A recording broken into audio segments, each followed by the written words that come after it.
The marketing landscape is rapidly changing.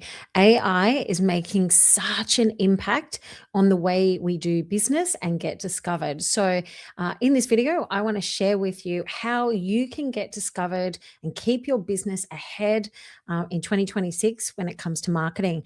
And I'm going to talk about the top 10 marketing shifts, trends, and predictions that I see happening. Now, I like to publish a bit of a trends and predictions each year. And I reviewed recently my trends and predictions from 2025. And you can go and read that on my blog or Substack. But what is evolving from what I predicted last year is now the next step of it. So if you head over to my blog, you can watch that whole thing. But what I've done is actually reviewed that and then looked at the data of what's happening plus what I can see as well. So I'm just literally like reading the signs and giving that information back to you. Now, if you don't know me, I am Deb Szabo. I am a marketing strategist, and I have been helping businesses get visible, build their brand online. And one of the things that I have become obsessed with is how AI is rapidly changing the marketplace for small business owners, especially. And my Content Catalyst Marketing Hub is dedicated to helping business owners be able to stay on track, not even ahead. It's like I want to say there's so much to get ahead of, but it's just about doing those little things each day that are going to make a massive difference. Now, I've put together the top 10 list, and let's jump into it because there's a few things to get through, and I'm going to share with you what's changing and what we need to be aware of, and what you can do in your business to make these changes. So the first one is number one is how AI is rapidly changing the marketplace. Now, previously, October 2023, we had access to ChatGPT, and it was like everything had changed. It was like the light switch went on as far as marketing goes because we could do so much with the tools that were there. Here's the thing. Back then, we had ChatGPT that couldn't search the internet in real time. It was using old data sets. I was jumping over and using Perplexity at that stage because it would search in real time on the internet, cite citations as well, so I could see where the data was coming from. So I've been using multiple AI models since the early days, and I've seen how they've rapidly evolved. Now, I dedicated last year to literally building an AI marketing team and also a business and brand diagnostic tool inside of ChatGPT, but they work across other AI models. So what I've noticed is we've gone from just prompting, like in the early days, and still I see a lot of businesses still doing this, is just getting a prompt and pasting it into ChatGPT and getting an answer. What that means is we're not getting the best intelligence, and we're often repeating ourselves. We're not getting consistent. And the other thing to say as well, AI agents have just been the game changer of what's about to evolve this year as well.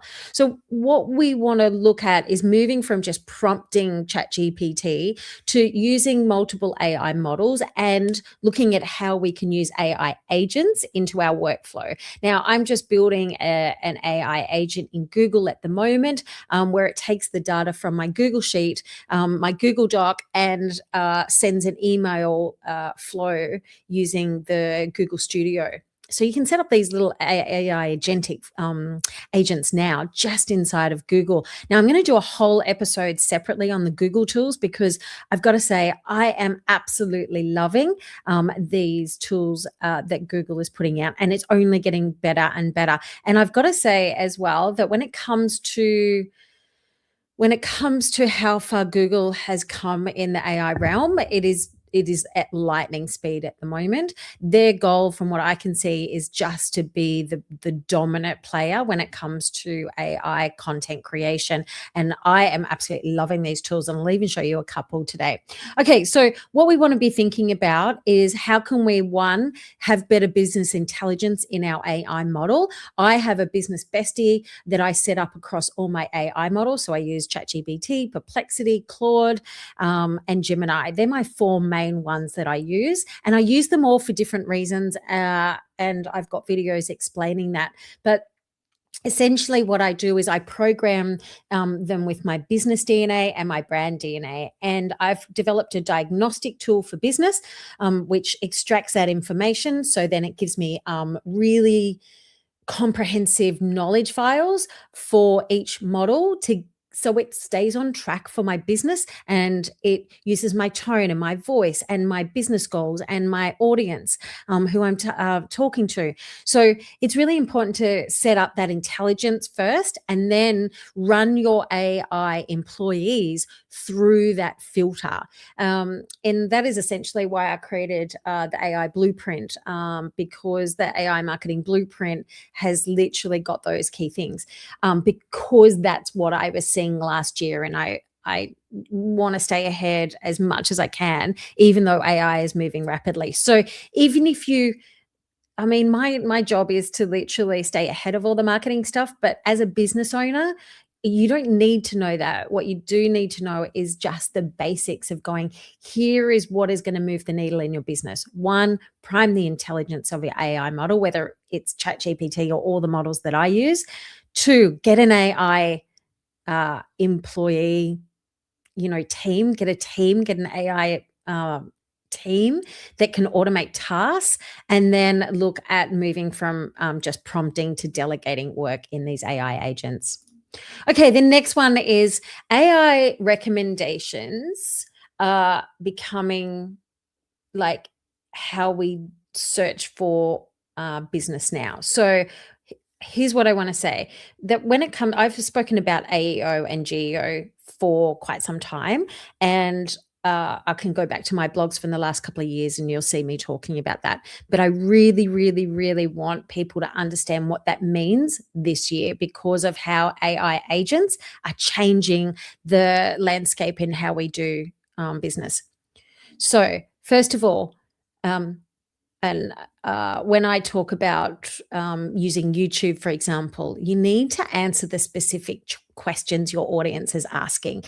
And so we've moved from find me the best hairdresser to I want a hairdresser that specializes in hair extensions. That's the difference of how we say, how we talk and ask the questions.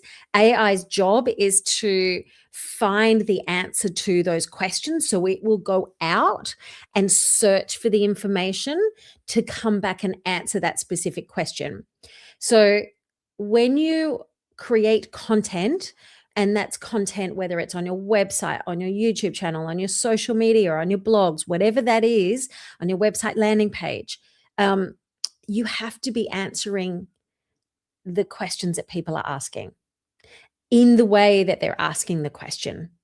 So how we used to write content is dramatically changing.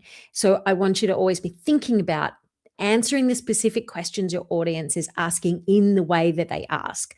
Now, people are asking questions on ChatGPT. They're asking questions in Perplexity, which is my most favorite search engine. It's like Google on steroids. And then you've got Perplexity, but then you've got Google, which is like the dark horse that's just come out of nowhere, and it is leveling up how we do business. It has just done a big partnership with some big platforms like Shopify, and what you'll see is with ChatGPT launching Google Shopping, you'll also see that, ChatGPT launching shopping, you'll also see Google doing the same, and it'll be a race of who does it best.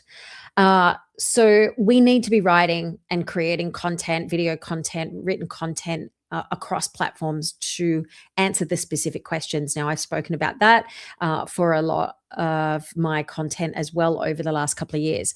Okay, make it easy for your machines to understand. And that's what I was saying, is make it easy for your AI to understand what you do. Build trust signals. Now, this is really important because when we get into social proofing, user-generated content, Google has spent like $60 million on buying Reddit.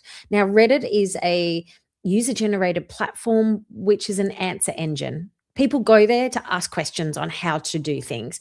And the more you are showing up in Reddit, the higher your ranking will go. And if you can have your social proofing come up that you're the person providing that feedback and that answer to those questions, again, it's all about answering those specific questions people are asking in platforms like Reddit, then again, you'll increase your ranking with these AI platforms and with Google. Showing case studies, showing the scenario of how you're doing things, getting those testimonials, getting those reviews and putting it where it matters. Now, zero-party data. I made a reel about this the other day about this year. It is going to be one of the most powerful things that we can do, because in the past, third-party data scraping has been how we've used that intelligence to do marketing. But zero-party data is where we're using the information directly from the horse's mouth. So if I've got a lead, and this is why lead magnets don't work like they used to. If you used to use PDFs as here's my lead magnet, here's my guide to how to, put hair extensions in and care for them, then you're going to have a broad topic of that. Where a quiz or assessment is going to provide that information tailored to that specific customer. So, for example, I've got a video gear guide that I have, and it's quite a comprehensive one. I had it as a flip book as well, and I broke it up into gear on the go and gear in your studio. Now, the gear in my studio is going to be different to if I want like stuff on the go. Now, I've then broken it up into 3 different price tiers. Here's the thing is I'm now turning that PDF into a assessment or a quiz where you answer the questions, and then it's going to give you a tailored solution to what you need, where you don't have to go, oh, do I have to do this? Do I have to do that? Do I have to do this? And so it's taking away the decision process, essentially, where you're getting a much more tailored answer. So zero-party data is going to be a big thing. Now, the other thing is long-form content makes a comeback. I want to say it never really left. In fact, that's probably one thing that I had doubled down on myself last year was my YouTube channel. And I've been a massive fan of, with my clients, of building YouTube channels, because YouTube is related to Google. It does help with your ranking, and also it's got more information to scrape. So in a 30-second reel, I don't really have a lot of information to scrape out of that. I can plug it with keywords, but when you do long form content, AI has got more information to scrape. And I'm not saying don't do short form content. I'm saying that long form needs to be part of what we do. And the reason is like, if I go back to YouTube, it's got video to scrape. It's got the transcription to scrape, and thumbnails to scrape. These are all things that help search engines give you ranking about your business, and again, answer those specific questions your audience is asking. So long form is a big priority for me. YouTube, I'm dedicating my content focus to YouTube, and then repurposing that content across my different platforms. So for example, over on Substack is definitely a big priority for me this year as well. I can use my YouTube videos over on Substack. So I can actually create a post, which is a blog, an article essentially over on Substack. And then I can embed my YouTube video over there. And then I can also embed my podcast over there as well. So long form content, think of long form content as YouTube tutorials or video podcasts, audio podcasts, blogs, newsletter articles on Substack or LinkedIn newsletter articles, and your blog. These are all long form pieces of content. They're longer to consume and they stay around longer as well.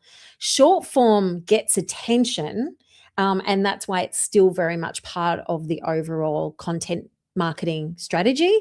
but we also want to make sure that we've got the long form. Now, that can seem overwhelming for people, which is why I've put together a workflow system of how to create one piece of content and then repurpose it and redistribute it across multiple platforms. And then just, commit to once a week. Like if you just made one Substack article or one LinkedIn newsletter article each week, or one YouTube video each week, or one podcast each week, and you do nothing else, then you're going to be ahead of the game when it comes to being discovered online. All right, number 4, omnipresence. And omnipresence is essentially, we aren't just search engines, and I'm talking specifically AI search engines. So Google, ChatGPT, Perplexity, they're not just going to look for you on your website. They're looking and ranking you based on everywhere you are on online. So it's like your portfolio. So here's what I recommend is, yes, you've got to keep your website up to date. That is so important. Somebody was saying that to me the other day. Is it still important about your website? Yes. Think of it as like the source. Go and claim all of your social media platforms. I don't care whether you never use Substack. I don't care whether you never use TikTok. Go and claim them. Go and claim your Reddit page. Go and claim those social media handles under your name and under your business.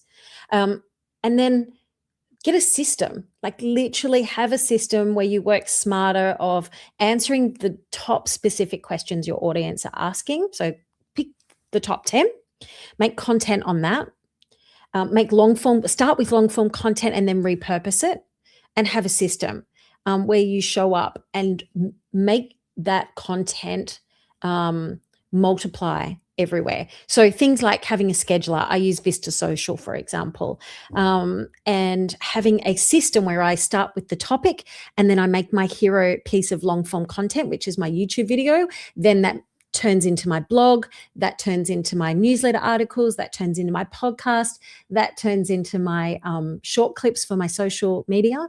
So it's about working smarter with those systems rather than feeling scattered. It's the only way we can do that. Okay, number 5.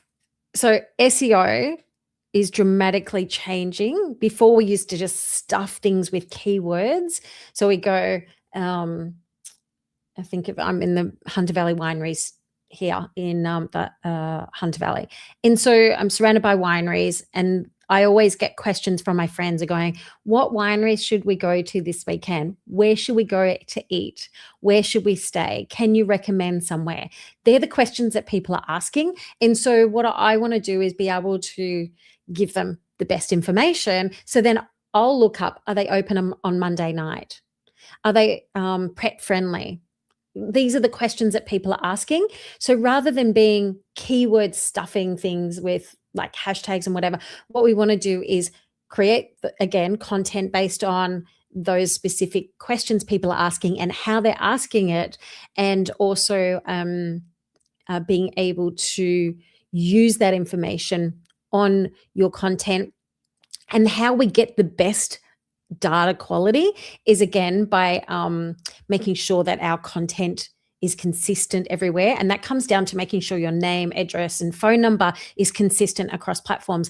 Inside Content Catalyst this month, we did an audit on all of our social media platforms, because if we haven't checked them for the last 3 years, your information is going to be outdated because your business has hopefully evolved. I know mine has. I know my clients' businesses have. So it's really important, if you do nothing else from this video, go today and do an audit on your social media platforms. I want you to look at your bio, your images, and your contact details, and your links, your banner images. Start with that and get out there. When was the last time you checked your Google My Business? So think about that.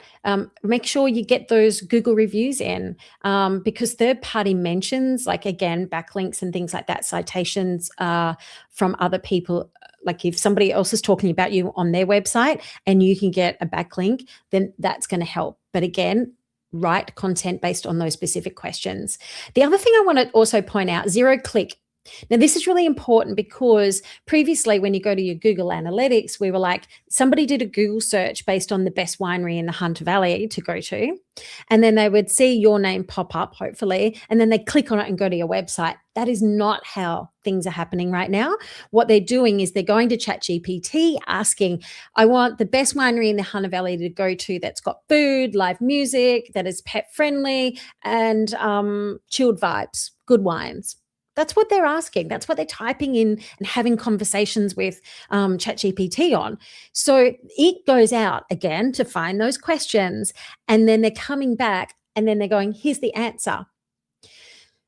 So they're not then going and clicking on your website. They're coming back and they're clicking through ChatGPT. They're clicking through Perplexity. They're clicking through Gemini.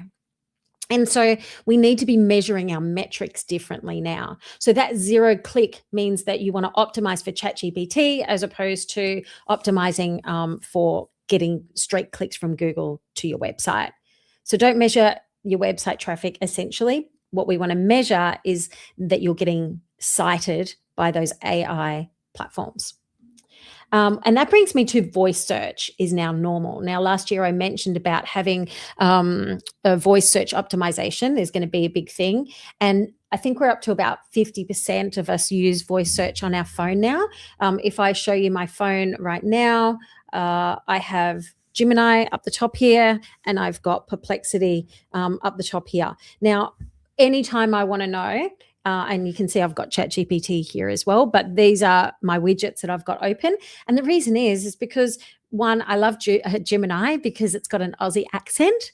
So if you don't like the American twang voices that are inside ChatGPT, go to Google Live. And the other thing, Perplexity is my search queen. If I want to know how to do something or places to go or whatever, I go to Perplexity because its search is different than ChatGPT. Now I go in and I'll just go up here and I can just click that button. Can you give me the best Hunter Valley winery that has got food, live music? I want it to be dog friendly and chilled vibes. And I want it to be a family owned winery. I really like supporting family owned boutique wineries. Who do you recommend? Now that's going to go and do the search for me. I found a top recommendation near Hunt Valley, Old Westminster Winery ticks a So that is how people are searching. They're saying, they're speaking into their phone. And so that's the information that you need to capture.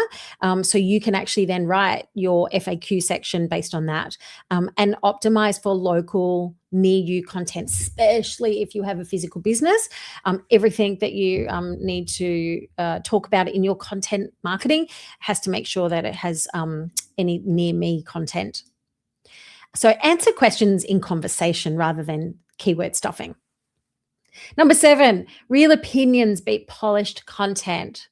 I want to say every second person is going out saying, hey, ChatGPT, write me a blog, and then chucking it on their website full of M dashes. It screams of generic blog content from ChatGPT. Delve into the wonderful world of unlock and discover. Like it screams ChatGPT. We can write better when we program our AI models with our brand and DNA. So it talks like us. So that's really important. And because of the fact that AI content is flooded everywhere, yes, I can go and write a blog with all my AI assistants, but you want to write it in your opinion. You can get AI to be your editor and check it, but don't just go write me a blog about being the best winery in the Hunter Valley. Write me a blog about your opinion on it.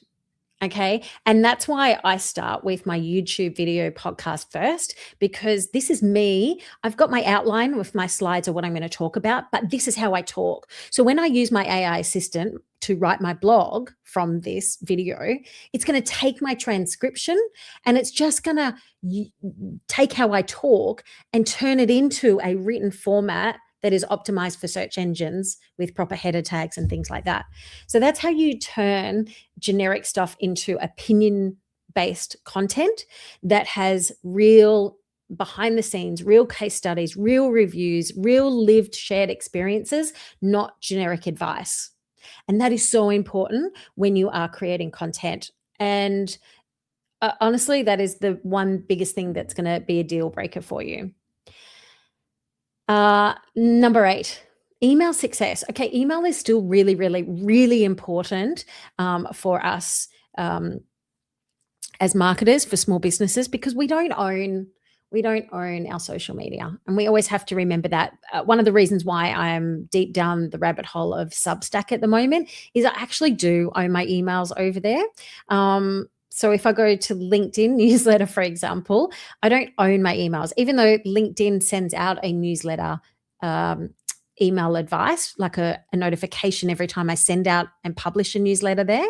I don't own my emails, but on Substack I do. And that is one of the biggest reasons why I'm a massive fan of Substack at the moment. So, and they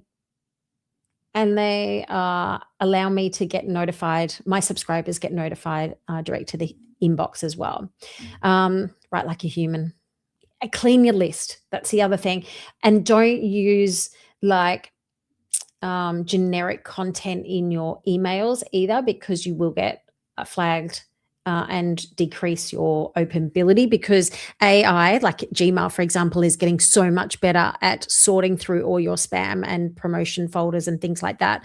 So there are some tactics that you can use for email discoverability, things like plain text conversation emails. You can still send out your pretty visual emails, but make sure that you're also sending out some plain text conversation stuff as well, and clean your list. Number 9, short form video is a revenue generator. Think of TikTok Shop has come to Australia last year. Google is now indexing short form videos. So make sure you always put a text headline on your videos when you make reels, and post regularly, but have a content system. And that's what I talk about inside Content Catalyst, is we take that hero topic, we create content using our AI assistants to help with the workflow and redistribution. So think about if you're going to pick, say, Instagram or TikTok or whatever your short form platform is, double down on it, make sure it's optimized. And yeah, I mean, that's my biggest thing, is making sure, again, that because those Google is still ranking your videos, which means that you want to make sure that your text on screen, what you say and what you write in your captions is, again, written in the way of what people are asking for, and answer those specific questions in those captions so you do get discovered. And what you'll also see inside short form content, they won't want to take you off app, so they will make it easier for you to buy in app. So when you see opportunities of being able to sell in app, then jump on it for sure, because that will be a massive thing for this year. All right, number 10, with AI agents, they will be your EAs, your personal assistants now. So when I go, I want to buy a bike, and I want an electric bike, and I want it to be able to, do whatever, go out, or say I have a budget of, I don't know, $1,000. It's going to go out and do all the research for you, and then come back and go, here, Deb, here's the bikes that I recommend based on your criteria. And then you'll go, oh, cool, no worries. So you need to write for search engines, AI search engines, not for the humans now. And that's a really, really, really big thing. How we get discovered is about AI writing and understanding, so they can bring you the answers, so you can get visible and help with conversion. And then, of course, those AI platforms will make it easier for you to actually buy inside those the threads as well.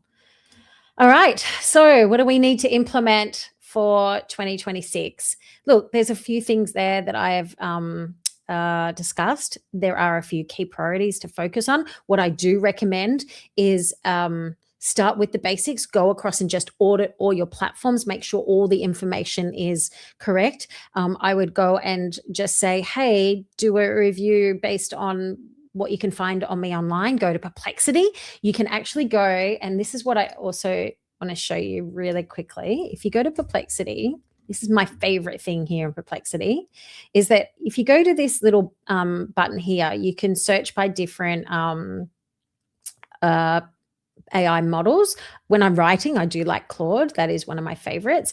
But when you click on this button here, you can actually click on the social icon here. And what that means is if I wanted to know about where are the best places to visit and the Hunter Valley that has the best ratings, what are people recommending? It will actually go out and it will search social media platforms for that, and it will bring me back that answer. So that's a really good example of how things are changing when it comes to how people are searching. Perplexity, like I said, used it forever. I love it still.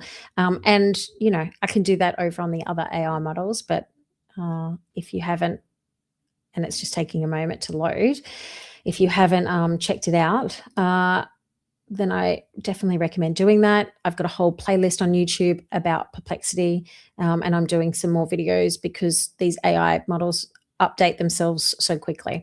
All right, so here's the thing. What to do next is if you are overwhelmed of going, I don't know where to start with my business, I am running a free marketing glow up session where you will get the AI essentials for smart business owners, essentially. So if you are wanting to move the needle in your business, we're going to score your marketing across the 5 pillars in real time. I've actually built a quiz, and I'll give you a little preview of what that looks like right now.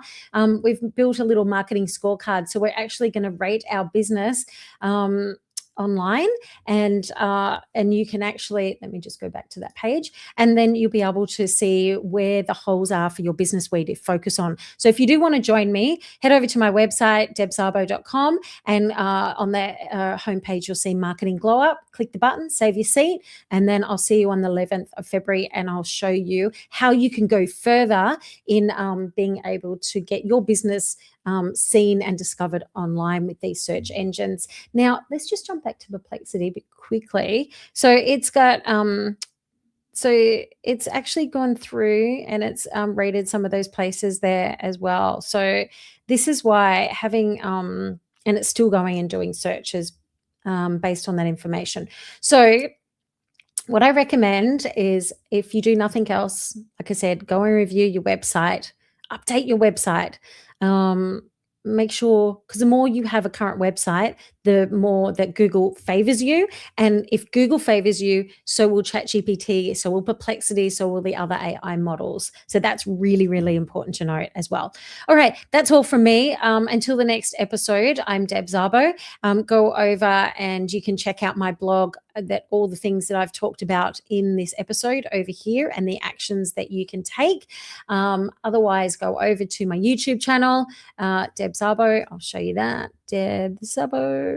There I am. And I also have a whole playlist on how to set up your own AI assistant that you can actually get found online as well. All right. Where is my end screen here? Let me know in the comments, out of the top 10 things, what did you find most helpful today? I'd love to know. And until the next episode, I'm Deb Szabo.